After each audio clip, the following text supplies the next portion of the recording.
কাছে থাক মা কিছুক্ষণ, আমার কাছে থাক মা কিছুক্ষণ। তোকেই শুধু চাইবা তারা, চাই না মানিক ধন, থাক মা কিছুক্ষণ, ও থাক মা কিছুক্ষণ, আমার কাছে থাক মা কিছুক্ষণ।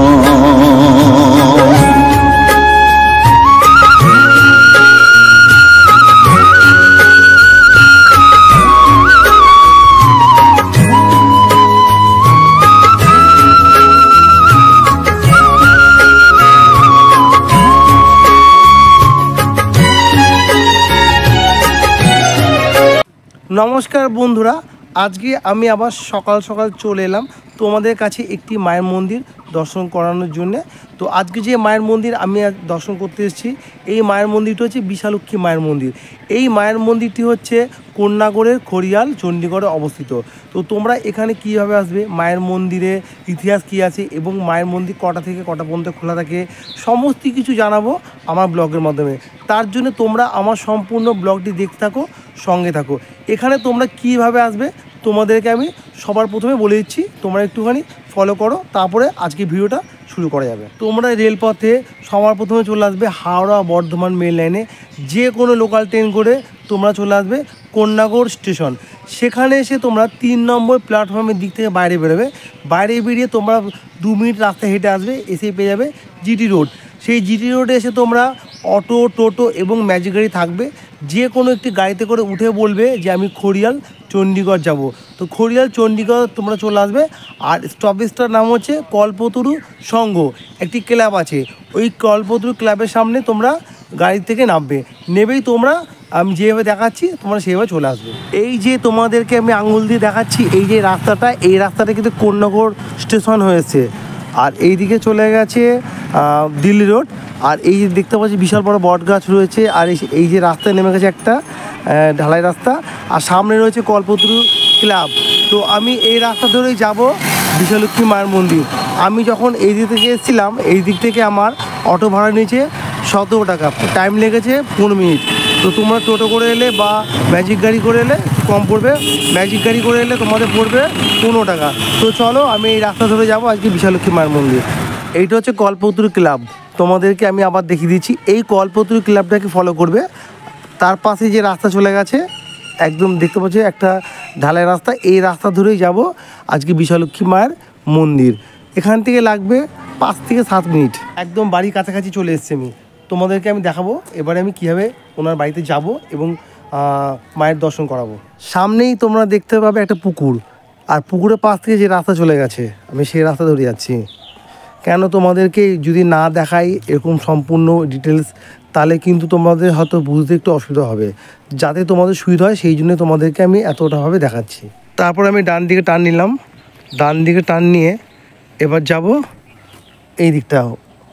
দেখতে পাচ্ছি একজন লাল রঙের গেঞ্জি পরে যাচ্ছে, উনি যেই দিকে ঢুকছে সেই দিকে যাব। একদম মায়ের মন্দিরের কাছে চলে এসেছি। আমি রথ তুই সারথি, তুই চেতনা তুই গতি, আমি রথ তুই সারথি, তোকে ছাড়া বুঝি না মা,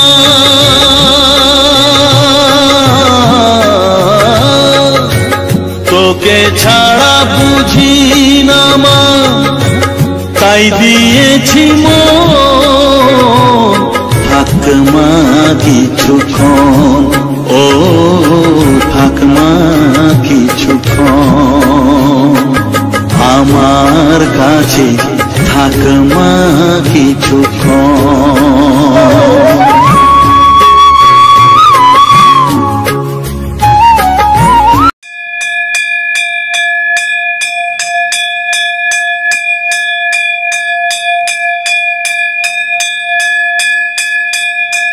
এই মায়ের কাছে এসে আপনি কতটা সফলতা হয়েছেন? অনেকটাই সফলতা পেয়েছি।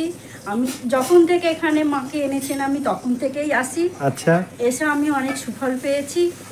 মা আমাকে টানায়, তার আচ্ছা। জন্যই আসি। আপনি সকাল বিকেল আসেন নাকি? সকাল বিকেল আসি এই ধূপ দেখাতে? ধূপ দেখাতে। আচ্ছা। আরতির সময় আসি। আচ্ছা। যখন আরতি করে সুমন তখন আসি। আচ্ছা, তার মানে আপনি এখানে মার কাছে আসেন, মায়ের টানেই আসেন? মায়ের টানেই আসি, মা টানায় তাই আসি, না এলে মনটা আমার কষ্ট হয়। সেটাই। এই যে দেখতে পাচ্ছ কাকিমা এখন মায়ের পুজোর জন্য ফল কাটছে। এখানে ফলে রয়েছে কলা, আপেল, শসা, তারপর হচ্ছে ওইটা শাকালু রয়েছে এবং বেদানা রয়েছে। মাকে এখন পুজোর প্রস্তুতি চলছে, এখানে সমস্ত ফল কাটাকুটি চলছে।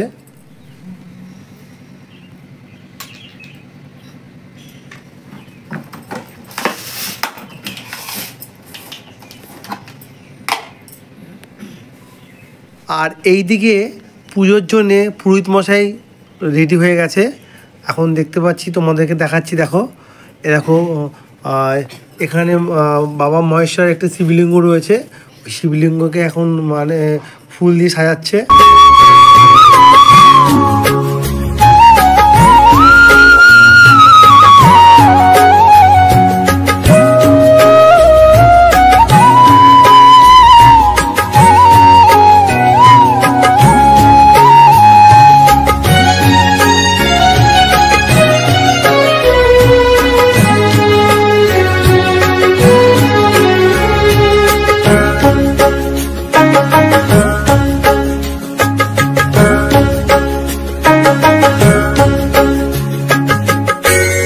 ঘোরা ধারে দেখা সালো, ঘোচাস মনের কলুষ কালো। ঘোরা ধারে দেখাস আলো। এনাকে যে দেখছেন, আচ্ছা, ইনি হচ্ছেন দামোদর, ইনি হচ্ছে দামোদর। আচ্ছা, এনাকে আমার যিনি নারায়ণচন্দ্র চট্টোপাধ্যায়, আমার অতি বৃদ্ধ প্রপিতামহ, আচ্ছা, উনি এনেছিলেন গণ্ডকী নদী থেকে, নেপাল। আচ্ছা, আচ্ছা, ওনাকে তখনকার দিনে তো আর গাড়ি ঘোড়া ছিল না, উনি হেঁটে হেঁটেই গিয়েছিলেন। ওনাকে উনি এসেছিলেন প্রায় 6 মাস পরে। 6 মাস পরে? হ্যাঁ, এনাকে নিয়ে এসেছিলেন বাড়ি।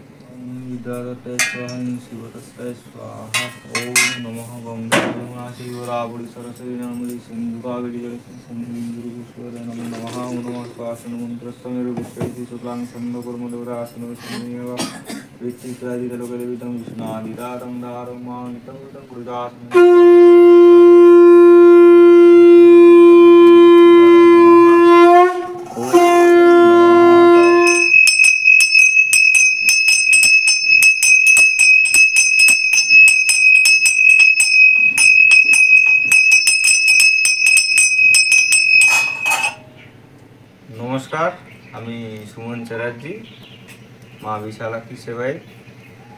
আপনারা যে এই যে মাকে দেখছেন, মা বিশালাক্ষী, ওদিকে আছেন মা ভবতারিণী এবং এদিকে আছেন বাবা ভোলানাথ। মা বিশালাক্ষী হচ্ছেন আমাদের পূর্বপুরুষ স্বপ্নাদেশ পাওয়া মা। আমার যিনি পঞ্চম পুরুষ, স্বর্গীয় নারায়ণচন্দ্র চট্টোপাধ্যায়, উনি আমার অতি বৃদ্ধ প্রপিতামহ। তো উনি একদিন যজমানি করতেন আমাদের বংশ পরম্পরা, পুজো করে আসছিলেন। পুজো করে আসছিলেন, তখন তো জঙ্গল ছিল, এত বাড়িঘর ছিল না এদিকে। কানাইপুর একটি জায়গা আছে, উনি কন্যগর থেকে আসছেন হেঁটে। তো কানাইপুরে একটি জায়গা রয়েছে, জঙ্গল আছে সেখানে। সেই জঙ্গলে উনি মায়ের দর্শন পেয়েছিলেন এবং ওখান থেকে 2টি ঘট উদ্ধার হয়েছিল। এবার মায়ের কীরকম মূর্তি হবে সেটা উনি মাকে জিজ্ঞাসা করেছিলেন স্বপ্নাদেশে। তো মা বলেছিলেন মায়ের বিগ্রহ এইভাবে হবে। এবং এটা বংশ পরম্পরা আমরা শুনে আসি। এতদিন মা ঘটেই পূজিত হয়ে আসছিলেন। বিগত 3 বছর হলো মায়ের মূর্তি প্রতিষ্ঠা করা হয়েছে। মায়ের অশেষ কৃপা আমার প্রতি, মা আমার গৃহে প্রতিষ্ঠা হয়েছে। আর আমি আমার ঠাকুমার মুখ থেকে শুনেছিলাম যে মায়ের বিগ্রহ হলে কীরকম হবে।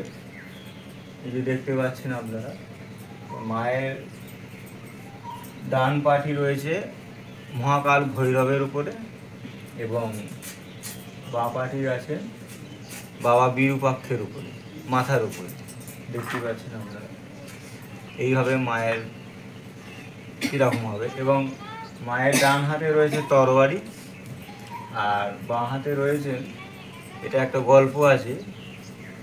আমার স্বর্গীয় অতি বৃদ্ধ প্রপিতামহ উনি একদিন বসে আছেন বারান্দায়, ঘুমিয়ে পড়েছিলেন, ক্লান্ত ছিলেন তো। তা জনাই থেকে মনোহরা এনেছিলেন। মনোহরা খুব ভালোবাসতেন উনি, এনে রেখে দিয়েছিলেন। তখনকার দিনে কুলুঙ্গি ছিল, কুলুঙ্গিতে রাখা ছিল। তো উনি ঘুমিয়ে পড়েছিলেন, হঠাৎ একটু বাচ্চা মেয়ে এসে ওনাকে বলে যে আমাকে একটু মিষ্টি দাও, আমি মিষ্টি খাবো। তিনি বলেন যে মা আমার কাছে তো এখন কিছু নেই।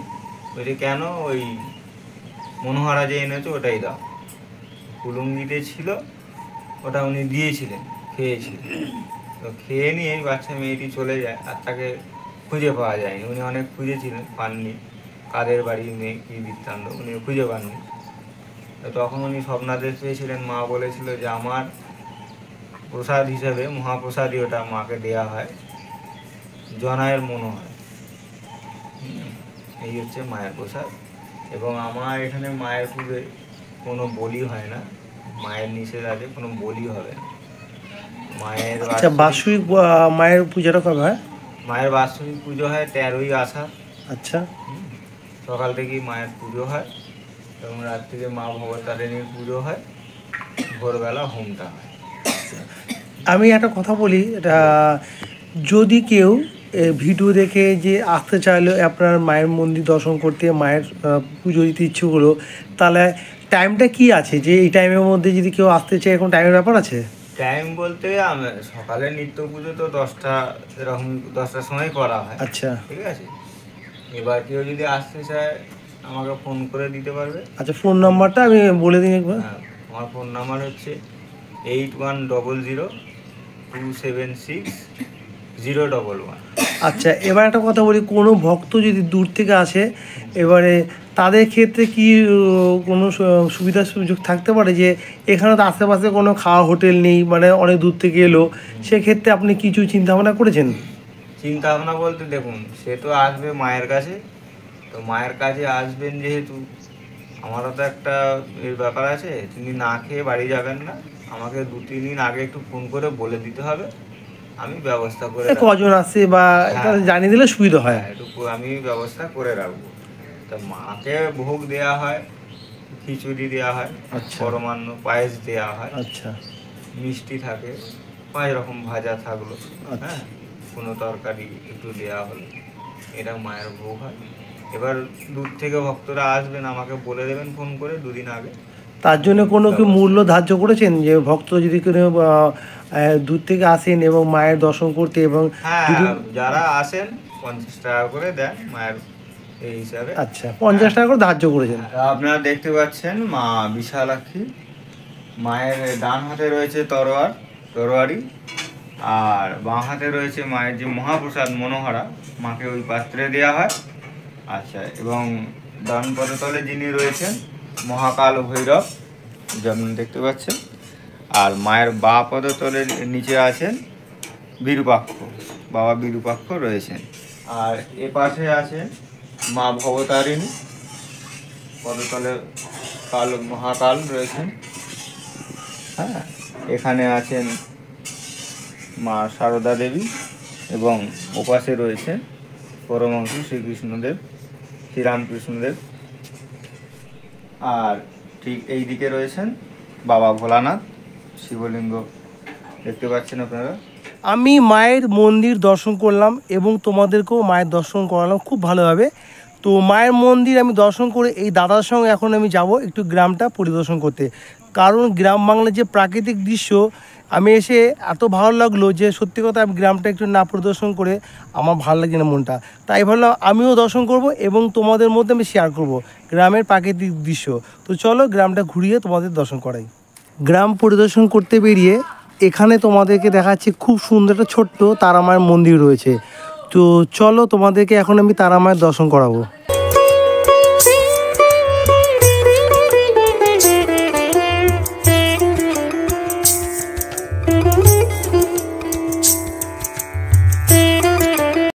তারা মায়ের দর্শন করে এখন তোমাদের দর্শন করাবো এই মন্দির দেখতে পাচ্ছ, এটা হচ্ছে লোকনাথ বাবার মন্দির। তো চলো লোকনাথ বাবার মন্দিরে যাই এবং বাবা লোকনাথের দর্শন করব, তোমরাও দর্শন করবে।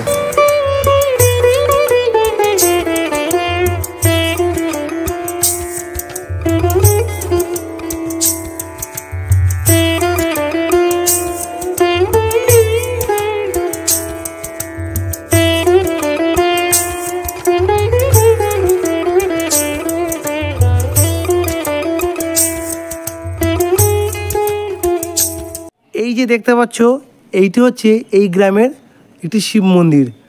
তো আমি আস্তে আস্তে এই মন্দিরের ভিতর যাব এবং তোমাদেরকে আমি বাবা মহেশ্বরের দর্শন করাবো। তো সামনে দেখতে পাচ্ছ এখানটা নন্দীর স্ট্যাচু রয়েছে, তোমাদের দেখাচ্ছি, ভালো করে দেখে নাও।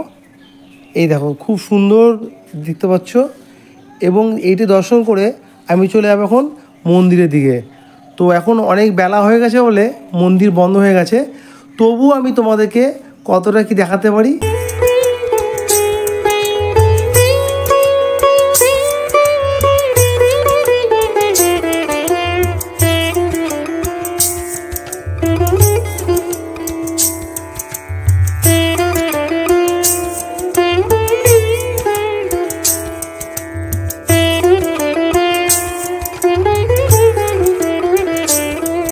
এই দেখো দুটো ভাই এই ঠান্ডাতে স্নান করছে, এক গ্রাম বাংলার যে দৃশ্য খুবই ভালো লাগছে। দেখো শীতের মধ্যেও এরা ভাইগুলো চান করছে, পুকুরে নেবে। আমরা ছোটোবেলায় অতটা বিশেষ করিনি আমার শহর অঞ্চলে, কিন্তু গ্রামের যে একটা ঐতিহ্য এখানে বোঝা যাচ্ছে, দেখো খুব ভালো লাগছে। তো আজকে আমি এই যে বিশালক্ষী মায়ের মন্দিরে এসেছি, মায়ের দর্শন করলাম, তোমাদেরকেও দর্শন করলাম এবং একটু গ্রামটা ঘুরে দর্শন করলাম, গ্রামে যে মন্দিরগুলো দর্শন করলাম সেগুলো খুবই ভালো লাগলো। এছাড়াও যে দাদার বাড়ির যে মন্দির দর্শন করেছি সেটা তো অপূর্ব সুন্দর লেগেছে। মায়ের মন্দির ছোট হোক বড় সেটা বড় প্রশ্ন না, মাই হয় মন্দিরে। তো আমি এখানে এসে খুব গর্বিত দাদার কাছে এসে যে আমি মায়ের দর্শন করতে পারলাম দাদার মন্দিরে। তো এখানে ভোগের ব্যবস্থা আছে তোমাদের আগেই বললাম। তো আজকে আমি এখানে মধ্যাহ্নে ভোগ গ্রহণ করছি। ভোগে কী কী আছে সেটা তোমাদেরকে আমি বিস্তারিত বলছি না, কারণ প্রত্যেক দিন মানে একই ভোগের আইটেম থাকে না, দিনের দিন আজকে ধরো কালকে ধরো পরশু ধরো চেঞ্জ হয়, যেমন যেদিন হয়। কোনো ভক্তরা এলো সেই বুঝে যেমন যেদিন হয় সেই দিন সেমন তেমনি রান্না হয় ভোগের, সেটা কোনো ম্যাটার না। আসবে মায়ের মন্দিরে, মা দর্শন করবে, মাকে দর্শন করবে এবং মা খুব জাগ্রত। এছাড়াও এখানে তোমরা খুব সুন্দর ভোগের ব্যবস্থা পেয়ে যাবে। তো তোমরা যদি কেউ ভোগ খেতে চাও তাহলে তোমরা 2 দিন কিংবা 1 দিন আগে ফোন করে বলে দেবে, যেই ফোন নাম্বার রয়েছে ভিডিওর মধ্যে এবং ভিডিওর ডিসক্রিপশানে। অবশ্যই তোমরা ফোন করে জানিয়ে দেবে যে তোমরা কজন আসছো, তাহলে ওনাদের পক্ষে সুবিধা হবে সেই বুঝে ভোগ তৈরি করতে। তবে তোমাদেরকে একটা বলে দিচ্ছি, এটা হচ্ছে বাড়ির পার্সোনাল একটি মন্দির। তো 3 থেকে 4 জন এলেই খুব ভালো হয়, কারণ যিনি আর কি ভোগ রান্না করেন তার একটা ব্যাপার আছে, তার মোটামুটি অনেকটাই বয়স হয়ে গেছে, সেই জন্যে 4 থেকে 5 জন বা 3 জন যে কোনো লোক এলেই উনি করতে সুবিধা হবে। তো ভোগের মূল্য করেছে এখানে মাত্র 50 টাকা, তোমরা আগের দিন জানিয়ে দেবে অবশ্যই। তাহলে বন্ধুরা একদম সম্পূর্ণ প্রচারের আড়ালে এই যে বিশালক্ষী মায়ের মন্দির তোমাদেরকে আমি যে আজকে দর্শন করলাম, এই মায়ের মন্দির দর্শন করে তোমাদের কাছে কেমন লাগলো অবশ্যই আমার ভিডিওতে একটি লাইক কমেন্ট শেয়ার করবে। এছাড়াও নতুন বন্ধু হয়ে থাকলে প্লিজ চ্যানেলটি সাবস্ক্রাইব করে দিও। তো আবারও দেখা হচ্ছে অন্য কোনো ব্লগে, ততক্ষণের জন্য নিচ্ছি তোমাদের থেকে ছোট্ট বিরতি। ভালো থাকবে, নমস্কার। ঘোচাস মনের কলুষ কালো, ঘোরা ধারে দেখাস আলো। ঘোচাস মনের কলুষ কালো।